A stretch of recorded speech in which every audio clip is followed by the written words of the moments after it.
Hi guys, ఎగ్జాక్ట్గా నాకు hair transplantation జరిగి ఇంచుమించు 1 మంత్ అయితే కంప్లీట్ అయిపోయింది.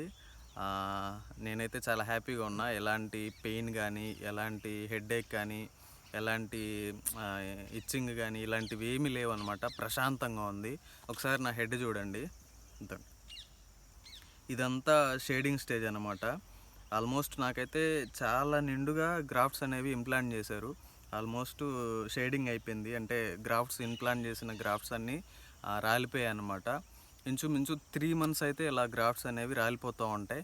3 మంత్స్ తర్వాత మళ్ళీ రీగ్రోత్ అనేది స్టార్ట్ అవుతుంది అనమాట. సో మనమైతే ఎలాంటి భయపడాల్సిన అవసరం లేదు. ఇంకోటి ఏంటనంటే వెనకాల నా డోనర్ ఏరియా కూడా మొత్తం హీల్ అయిపోయింది. ఎలాంటి పెయిన్ కానీ అదే ఎలాంటి హెడేక్ కానీ ఎలాంటి సైడ్ ఎఫెక్ట్స్ ఏమి లేవు. నేనైతే ఫుల్ హ్యాపీగా ఉన్నా అనమాట. సో అది ఇంకా నెక్స్ట్ మంత్ కూడా నా రిజల్ట్ ఎలా ఉందో నేను మీకు అప్డేట్